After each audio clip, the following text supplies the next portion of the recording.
ഇന്ന് നമ്മളിവിടെ തയ്യാറാക്കുന്ന ഈസി ഡ്രിങ്കിൻ്റെ റെസിപ്പിയാണ്. തീർച്ചയായും റെസിപ്പി നിങ്ങൾക്ക് ഇഷ്ടമാവാതിരിക്കില്ല. ട്രൈ ചെയ്ത് നോക്കി നിങ്ങളെ ഫീഡ്ബാക്ക് അറിയിക്കുക. ഈ റെസിപ്പി നിങ്ങൾക്ക് ഇഷ്ടമായ നിങ്ങളെ ഫ്രണ്ട്സിനും ഫാമിലിക്കും ഞങ്ങളെ ചാനലിൻ്റെ ലിങ്ക് ഒന്ന് ഷെയർ ചെയ്യുക. വീഡിയോ ഇഷ്ടമായ ലൈക്ക് ചെയ്യാനും ഷെയർ ചെയ്യാനും കമൻറ്റ് ചെയ്യാനും മറക്കരുത്. സബ്സ്ക്രൈബ് ചെയ്യാതെയാണ് കാണുന്നതെങ്കിൽ പ്ലീസ് സബ്സ്ക്രൈബ് ചെയ്ത് കൂടെ സപ്പോർട്ട് ചെയ്യുക. അപ്പോൾ നേരെ വീഡിയോയിലേക്ക് പോവാം. അപ്പോൾ നമുക്ക് ഉണ്ടാക്കാൻ തുടങ്ങാം. ഞാനിവിടെ മിക്സിയുടെ ജാർ എടുത്ത് വെച്ചിട്ടുണ്ട്. ജാറിലേക്ക് നമ്മളെ കയ്യിലൊരു പിടി ഫ്രഷ് പുതിന എടുത്തിട്ടുണ്ട്. ഇത് നമ്മളെ വീട്ടിലുണ്ടായ പുതിന തന്നെയാണ്. നിങ്ങൾ പുറത്തുനിന്ന് വാങ്ങുകയാണെങ്കിലും ഫ്രഷ് പുതിന തന്നെ എടുക്കാൻ ശ്രദ്ധിക്കുക. പുതിന വാടിയതാണെങ്കിൽ ഇത്തിരി കയ്പ്പ് രസം ഫീൽ ചെയ്യാൻ ചാൻസ് ഉണ്ട്. അതുകൊണ്ട് ഈ ഒരു റെസിപ്പിക്കായിട്ട് എടുക്കുമ്പോൾ ഫ്രഷ് പുതിന തന്നെ എടുക്കുക. പുതിന നമുക്ക് ഈ ഒരു ജാറിലേക്ക് ആഡ് ചെയ്ത് കൊടുക്കുക. ഇനി 250 ml കപ്പിൽ 1/2 കപ്പ് അളവിൽ പഞ്ചസാര എടുത്തിട്ടുണ്ട്. ഇതുകൂടി ആഡ് ചെയ്ത് കൊടുക്കുക. മധുരമൊക്കെ നിങ്ങളെ താല്പര്യം പോലെ അങ്ങോട്ടോ ഇങ്ങോട്ടോ മാറ്റം വരുത്താവുന്നതാണ്. ഇനി ഒരു വലിയ ചെറുനാരങ്ങൻ്റെ ജ്യൂസ് പിഴിഞ്ഞെടുത്തതാണ്. ചെറുനാരങ്ങയാണെങ്കിലും വാടിപ്പോവാത്ത ചെറുനാരങ്ങ തന്നെ എടുക്കാൻ ശ്രദ്ധിക്കുക. ഇതിലേക്ക് ആഡ് ചെയ്ത് കൊടുക്കുക. ഇതിപ്പോൾ നമ്മൾ എടുത്തിട്ടുള്ളത് 1 ഇഞ്ച് വലുപ്പത്തിലുള്ള ഇഞ്ചിയാണ് എടുത്തിട്ടുള്ളത്. ഒരുപാടൊന്നുമില്ല കേട്ടോ. നിങ്ങൾക്ക് ഇങ്ങനെ കാണുമ്പോൾ ഒരുപാടുള്ളത് പോലെ തോന്നുകയാണ്. 1 ഇഞ്ച് വലുപ്പത്തിലുള്ള ഇഞ്ചിയാണ് എടുത്തിട്ടുള്ളത്.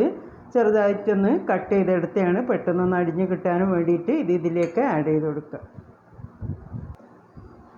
ഇനി ആവശ്യത്തിന് ഐസ് ക്യൂബ്സ് ആഡ് ചെയ്ത് കൊടുക്കുക. 1/4 ടീസ്പൂൺ ഏലക്കായപ്പൊടി കൂടി ആഡ് ചെയ്ത് കൊടുക്കുന്നുണ്ട്. ഏലക്കായപ്പൊടിയായിട്ട് നിങ്ങളുടെ കയ്യിലില്ലെങ്കിൽ ഏലക്കായ ഡയറക്റ്റ് നമ്മൾ അടിച്ചെടുക്കുമ്പോൾ ഇതിലേക്കൊന്ന് ആഡ് ചെയ്ത് കൊടുക്കുക. അല്ലെങ്കിൽ ഏലക്കായ അടിഞ്ഞ് കിട്ടാൻ ബുദ്ധിമുട്ടായി തോന്നുകയാണെങ്കിൽ പഞ്ചസാരയും ഏലക്കായും ഇട്ടിട്ട് ആദ്യം ഒന്ന് നന്നായിട്ട് അടിച്ചെടുക്കുക. അതിന് ശേഷം പിന്നീട് ബാലൻസുള്ള ഇൻഗ്രീഡിയൻസ് ആഡ് ചെയ്ത് കൊടുക്കുക. ഇനി നമുക്ക് നന്നായിട്ട് തണുപ്പിച്ചെടുത്ത 2 കപ്പ് അളവിൽ വെള്ളം ഇതിലേക്ക് ആഡ് ചെയ്ത് കൊടുക്കുക. ഇനി ഇത് നന്നായിട്ട് തന്നെ ഒന്ന് അടിച്ചെടുത്തിട്ട് കൊണ്ടുവരാം. ഇതിപ്പോൾ നമ്മൾ നന്നായിട്ട് തന്നെ അടിച്ചെടുത്തിട്ടുണ്ട്.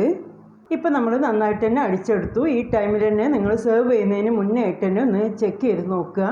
നിങ്ങൾക്ക് ആവശ്യത്തിനുള്ള മധുരം ഉണ്ടോയെന്ന്. പോരാൻ തോന്നുകയാണെങ്കിൽ വീണ്ടും ആഡ് ചെയ്ത് കൊടുത്ത് ഒന്നുകൂടെ ഒന്ന് അടിച്ചെടുക്കുക. ഇപ്പോൾ നമ്മൾ ക്ലീൻ ബൗൾ എടുത്തിട്ടുണ്ട്. ബൗളിലേക്ക് ഒരു സ്ട്രെയിനർ വെച്ച് കൊടുക്കുക. അതിനുശേഷം നമ്മൾ അടിച്ചെടുത്ത ഡ്രിങ്ക് നമുക്കൊന്ന് അരിച്ചൊഴിക്കാം.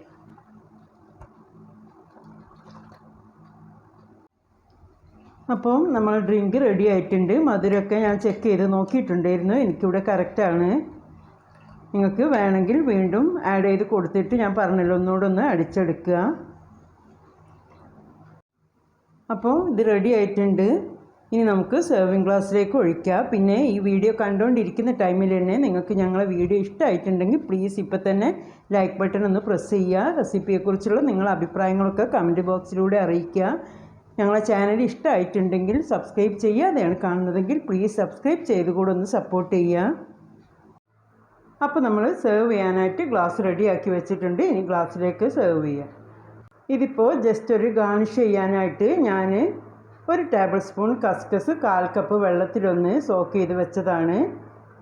ഇത് ഗാർണിഷിന് വേണ്ടിയിട്ട് മാത്രമാണ്. ഒട്ടും നിർബന്ധമുള്ള കാര്യമില്ല. താല്പര്യം ഉണ്ടെങ്കിൽ ചെയ്യുക, അല്ലെങ്കിൽ സ്കിപ്പ് ചെയ്യാവുന്നതാണ്. ഇനി നമുക്ക് കസ്കസ് എടുത്തല്ലോ, കസ്കസ് ഓരോ ടേബിൾ സ്പൂൺ നമുക്ക് ഗ്ലാസ്സിലേക്ക് ഇട്ട് കൊടുക്കാം. ഇനി നമ്മൾ ഡ്രിങ്ക് സെർവ് ചെയ്യാം.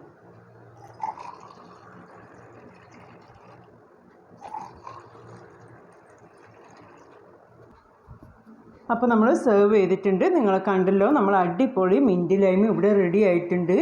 നമ്മൾ ലൈം പല വെറൈറ്റിയിലും ഇതിന് മുൻപൊക്കെ പോസ്റ്റ് ചെയ്തിട്ടുണ്ട്. നിങ്ങൾ അതിനൊക്കെ നല്ല ഫീഡ്ബാക്കാണ് തന്നിട്ടുള്ളത്. ഈ ഒരു രീതിയിൽ മിൻറ്റ് ലൈം നിങ്ങൾ ഇതുവരെ റെഡിയാക്കിയിട്ടില്ലെങ്കിൽ തീർച്ചയായിട്ടും റെഡിയാക്കി നോക്കുക. സിമ്പിൾ റെസിപ്പിയാണ്. ആർക്കും പെട്ടെന്ന് റെഡിയാക്കി എടുക്കാൻ പറ്റും.